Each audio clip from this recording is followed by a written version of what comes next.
दर्शन विठोबाचे हेची मद घडो जन्म जन्मांतरी मागणे श्रीहरी नाही तुझे दुसरं काही मागत नाही तुम्ही दिलं तरी मला नको आहे तुकोबाराही देवाला म्हणतात एक मागणे रसिके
देवा एक मागणी आहे आणि माझ्या मागणीकडे तुम्ही थोडं लक्ष द्या मला दुसरं काही मागायचं नाही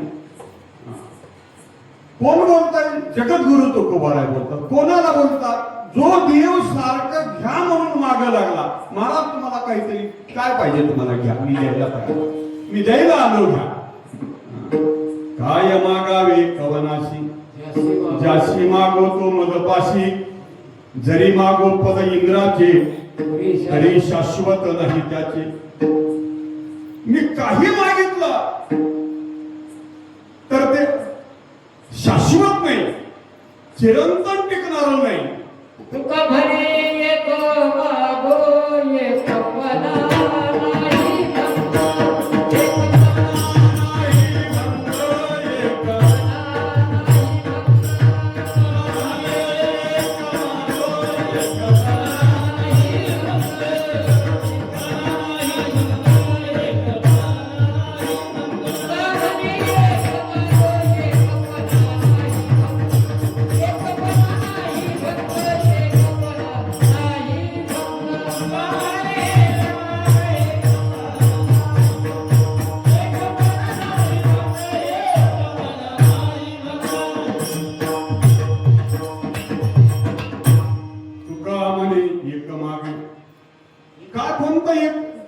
एकपणा नाही भंग आणि संसारामध्ये असं असतं की आम्ही मागितलं आणि ज्याला मागितलं तो माणूस उदार अंतकरणाचा जर असेल आणि त्यानं आपण एकदा मागितलेलं एवढी वार चाललं बरं का मला भिकामी हाताने परत करू नका एक बार चाललंय माझं काम झालं पाहिजे विनंती करतो माणूस आणि आपलं काम झालं आपण मागितलेली वस्तू ज्याला मागितली त्या माणसानं उदार अंतकरणानं त्यांच्याजवळ असल्यामुळं दिली किती मागितलं होतं एकच मागितलं होतं पण आज एक मागितलं आणि उद्या येऊन उद्या मी एकच मागितलं पण दुसरं एक मागितलं उद्या मागितलं ते उद्या मागितलं नाही, उद्या दुसरं मागितलं पण उद्या बी एकच मागितलं. आज एक मागितलं, उद्या दुसरं मागितलं पण उद्या बी एकच मागितलं. तुकाराम महाराज तसं मागतात का हो? तुकाराम महाराज तसं मागत नाही. काल मागितलं ते आज मागितलं ते उद्या, जी मागणी एकच मागणी आहे. मागणी ते एक हेची आहे आता.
मागणी ते एक हेची आहे आता.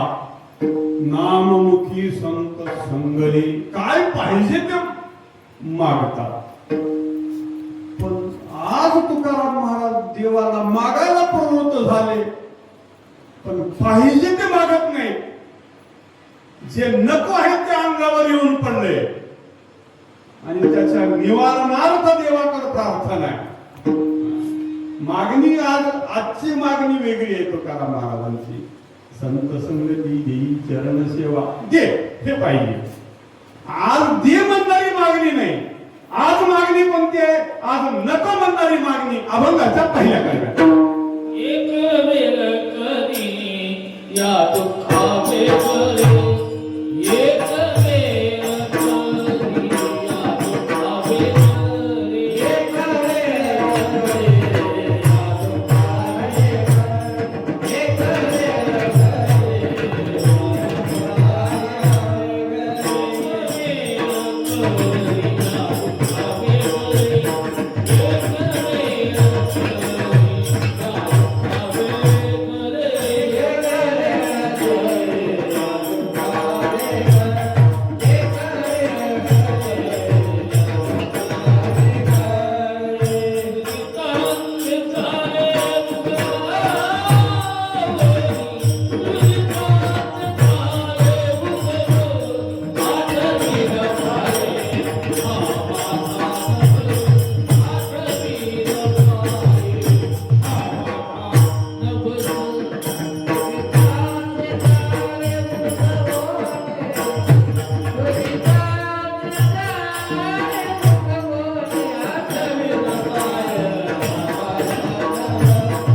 वेगळे, एक वेळ या दुःखा वेगळे, या दुःखातून वेगळं करा. आमच्या जीवनात सुख आणि दुःख एकत्रित आहे. परमार्थ म्हणजे काय तर येथील नको असलेलं काढता आलं पाहिजे. त्याचं नाव परमार्थ आहे. आपल्याकडे डोळं सुधारण तर ज्यावेळी आपण शेतामध्ये सवंगणी करतो, खळं करतो, त्यावेळी त्याच्यामध्ये भुसकट दाणे आणि गोंड सगळं एका ठिकाणी जन्माला येते. सगळं एकत्रित जन्माला येतं. पण त्याच्यामध्ये काढण्याची बुद्धी ज्याच्या जवळ आहे त्याला कुशल शेतकरी असं म्हणतात. आता ते सगळं सोपं झालंय यंत्र सामग्रीमुळं. नाहीतर पूर्वीच्या काळी मळणी धरावी लागायची, होय ना, मळणी धरावी लागायची. मळणी सुद्धा मळणी झाल्यानंतर अशी फिरवायची का अशी. आता काही दिवसानंतर मळणी कशी फिरवायची नंतर माणसं तोंडाकडे बघतील. मध्ये तिवडा रवला आणि मळणी फिरवायची, मळणीला बैल जुंपले. देवाला प्रदक्षिणा घालतो तशी मळणी फिरवायची का त्याच्या विरुद्ध दिशेने फिरवायची. या प्रश्नाचं उत्तर विचारलं तर बहुतेक माणसांना येणार नाही, होय ना. आणि सगळं मळून झालं. मळून झाल्यानंतर त्याला उपणायचं. इकडे उपणच म्हणतात ना, उधळणं म्हणतात, उधळणं. हा, वावडीवर उभारून उधळायचं.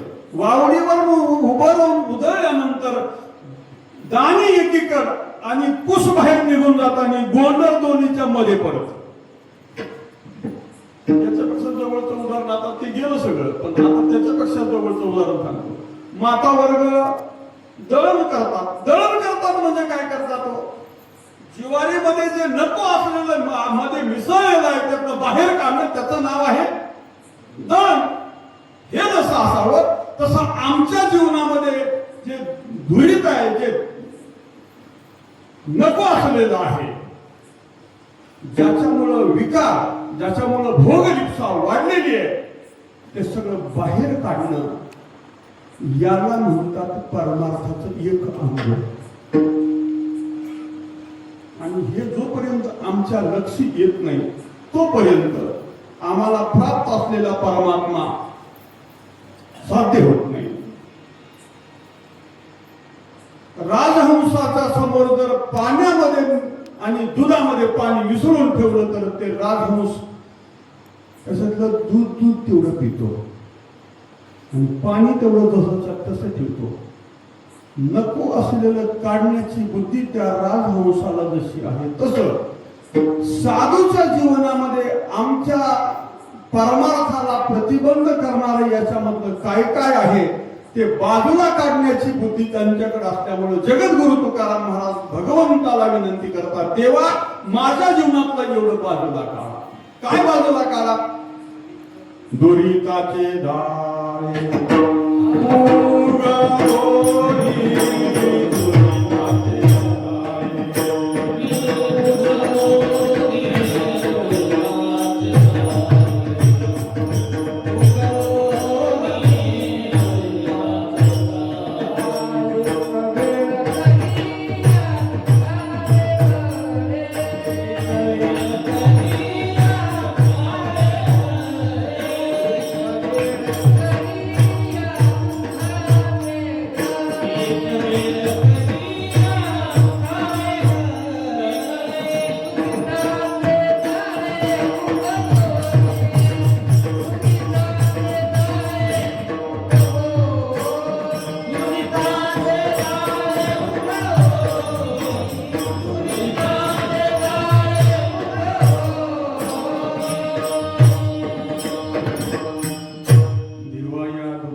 कशाचं दुःख आहे तर महाराज म्हणतात दुरिताचं जाळं माझ्या भोवती पसरलेलं आहे आणि या दुरिताचं जाळ बाजूला काढा. दुरित म्हणजे काय, दुरित म्हणजे दुष्ट गुण. तुकाराम महाराजांचा एक प्रसिद्ध अभंग आहे बघा. या अभंगामध्ये असं म्हणतात, अभंगाची सुरुवातच तुमच्या पुढे ठेवतो म्हणजे माझं बोलून थोडं स्पष्ट होईल. तुकाराम महाराज असं म्हणतात, संसाराच्या तापे तापलो मी देवा करिता या सेवा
करिता या सेवा कुटुंबाची मनवून तुझे आठविले पाय हो माझी माय पांडुरंगे वेळ येलो चोरी अंतर बाह्यत्कारी इथं मला चोरांनी गाठलंय बाहेरून काही चोर आहे आणि आतून काही चोर आहे आतून कोणते चोर आहे एक अविद्या आहे काम क्रोधाधिक आहे या चोरांनी आतून वेढलेला आहे आणि बाहेरून दुष्ट प्रवृत्तीचा ज्या आहे त्या दुष्ट प्रवृत्तीने बाहेरून वेढलेला आहे तुकाराम महाराज म्हणतात याला दुरित शब्द वापरला मरण भवे करी काय अवताराई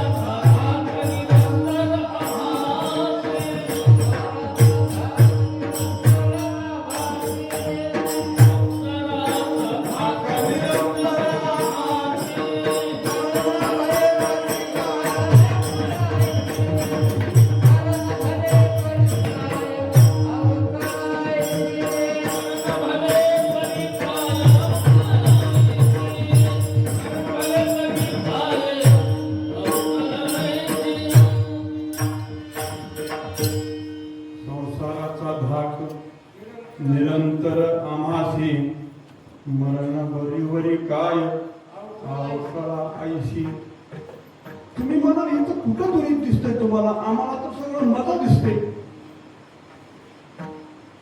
मी तुमच्या पुढे एक प्रसंग ठेवतो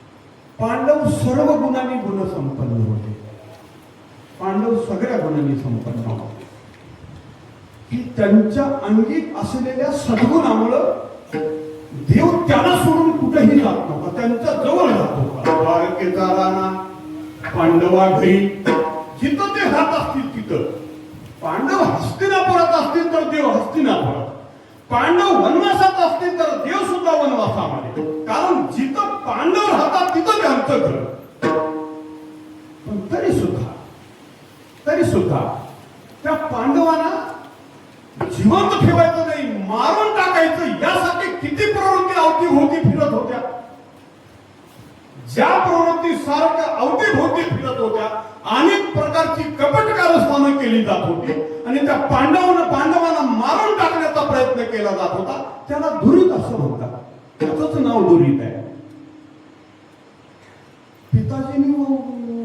पिताजींच्याकडे आईनं मागणी केली की रामाला वनवासात पाठवा सगळ्याला सर्व श्रुत आहे कथा रामायण सर्व श्रुत आहे नाथ महाराजांनी तर अति गोड वर्णन केले त्याचा तो प्रसंग पहा की ज्या दिवशी कैकेयी माता म्हणते की रामाला वनवासात पाठवा आणि माझ्या भरताला काठीवर बसवा आणि मात्र पितृभक्त असलेला सुपुत्र देव होता ती गोष्ट वेगळी देव होता तोपर्यंत बाजूला ठेवा थोडं आणि मात्र पितृभक्त असलेला सुपुत्र आईच्या मान्यतेसाठी आणि पित्याच्या वचनासाठी अरण्यात जातो आणि अरण्यात गेल्यानंतर तिथं रावणाचं काय बिघडवलं होतं रामाने म्हणून रामाची बायको रावणानं पळवून दिली काय बिघडवलं होतं चिंतन करण्यासारखा मुद्दा आहे ना आणि याला म्हणतात गुरु सज्जन माणसं जिथं आहार विहार करत असतात जिथं संचार करत असतात जिथं वावरत असतात जिथं राहत असतात तिथं दुष्ट माणसं आपोआप त्यांच्या जवळ येत असतात सज्जन माणसाला सगळ्यात मोठा धोका कोणता असेल तर दुष्ट माणसाने त्याला येऊन त्याचा घात करायला प्रवृत्त करणे हा सज्जन माणसाच्या जीवनात सगळ्यात मोठा धोका आहे म्हणून सज्जन माणसाला स्वसंरक्षणासाठी कधी राजाचा आश्रय घ्यावा लागतो कधी आपल्यापेक्षा बलवानाचा आश्रय घ्यावा लागतो तर कधी कधी हे जमत नसेल तर भगवंताला हाक मारावी लागते देवा याच्यातून मला सोडव तुकाराम महाराजही भगवंताला म्हणतात, देवा मला या संकटातून बाहेर काढ, या दुःखातून बाहेर काढ.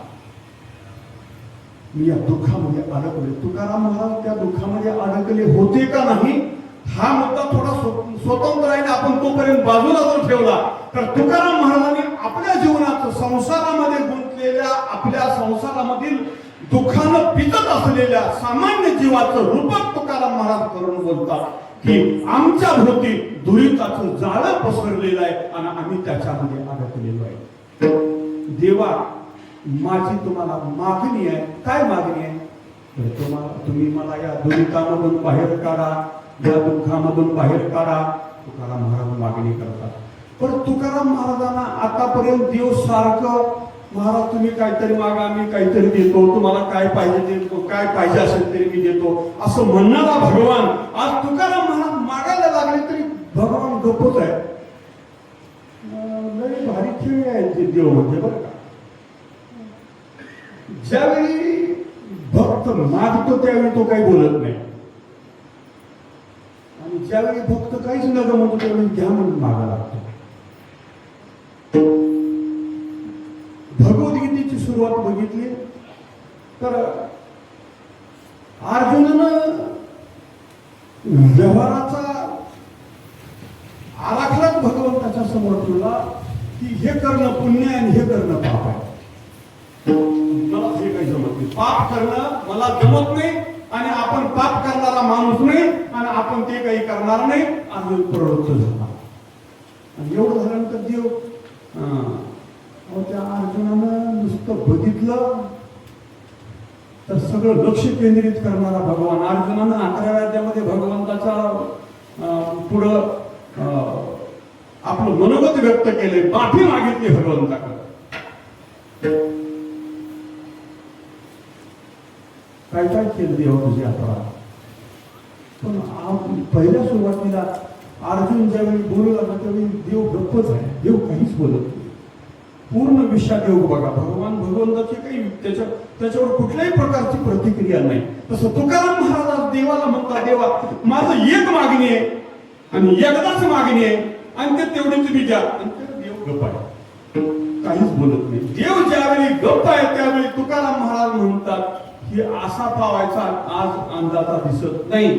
मग त्याच्यासाठी काय करावं लागतं तर नवस करावा लागतो. म्हणून तुकाराम महाराजांनी त्याच्या पुढचा प्रयोग केला अभंगाच्या दुसऱ्या कडे.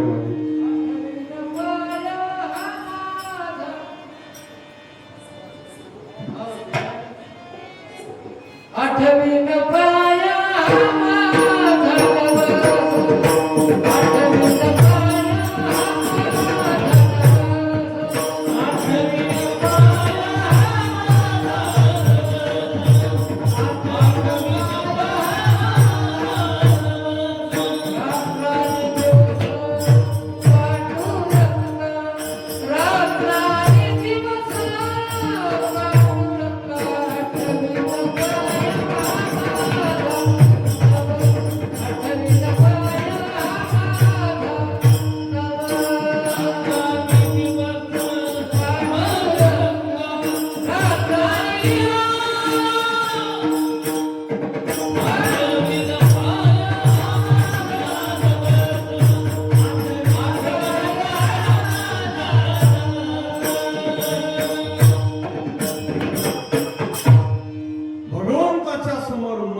सादर केली. देव काही बोलत नाही, काही प्रतिक्रिया व्यक्त करत नाही. तुकाराम महाराज नवस करण्याची पद्धती आपल्याकडं ज्या वेळी काम होत नाही त्यावेळी नवस करण्याची पद्धती. आता नवस आंबाबाईकडे नवस जास्त असतात, आमच्या पांडुरंगाकडे कमी असतात आपल्याकडे नवस.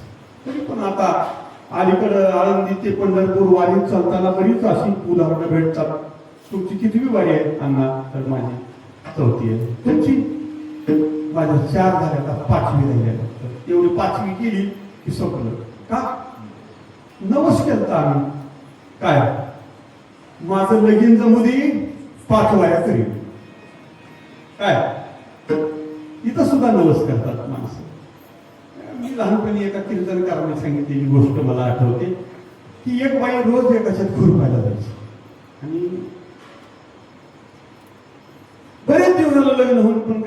बाळ होत नव्हतं म्हणून एकदा तिनं सप्त्यात आल्यावर नवस केला, देवा मला मूल होऊ दे, हा, मला जर मूल झालं तर तुला मी सोन्याचं तुकडं वाहीन. सोन्याचं लोक म्हणले. आणि एखाद्या गरिबानं मोठा नवस केल्यावर बाहेर लक्ष असतं लोकांना. आणि योगायोग असा की पुढच्या सप्त्यापर्यंत बाईला मूल झालं, पोरग झालं. म्हणायला लागले आता पुढच्या सप्त्यात बाई नवस करणार, किती पोळ्या करतो तुला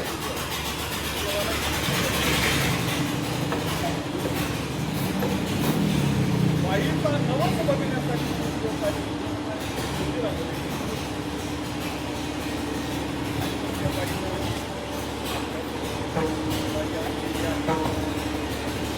नवस फेडायला आली. कसा नवस फेडला तिनं? जे लेकरं होतं त्या लेकराला एक टोपडं शिवलं होतं, टोपडं. आणि शिवल्यापासून देवाच्या दर्शनाला आणि ते धुतलं गेलं होतं ते टोपडं आणि ते टोपडं. आणि मग देवाची पूजा केली आणि पूजा केल्यानंतर त्या सोबत आलेल्या बाईला सांगितलं म्हणे आण ग सोन्याला इकडं. पोराचं नाव सोन्या ठेवलं होतं.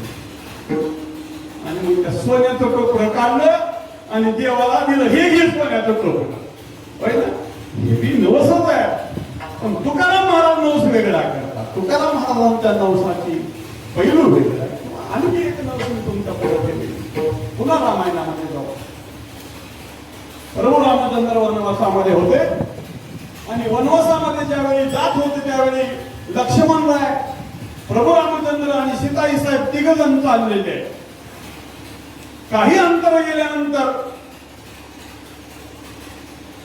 वट सावित्री पौर्णिमा होती आणि काही महिला, काही स्त्रिया तिथं एका वडाच्या झाडाखाली पूजा करत होत्या. ते पाहिलं तिनं, सीताबाईने पाहिलं आणि ती म्हणाली तुम्ही इथं थांबा, मी जाऊन पूजा करत होते. आणि त्या मंदिर वडाच्या जवळ गेली आणि त्यांनी पण पूजा केली. आणि पूजेसाठी जवळ सामग्री नव्हती. तिथल्याच महिलांचं सामान घेतलं आणि त्या वडाची पूजा केली. आणि पूजा संपल्यानंतर सीताबाईने नवस केला. नाताळाला काय नवस केला? वनी विजयी रघुनंदन निर्विघ्न अनुते पुनरागमन झालिया देईन लक्ष गोदान ब्राह्मणा भोजन लक्ष संख्या. काय नवस केला?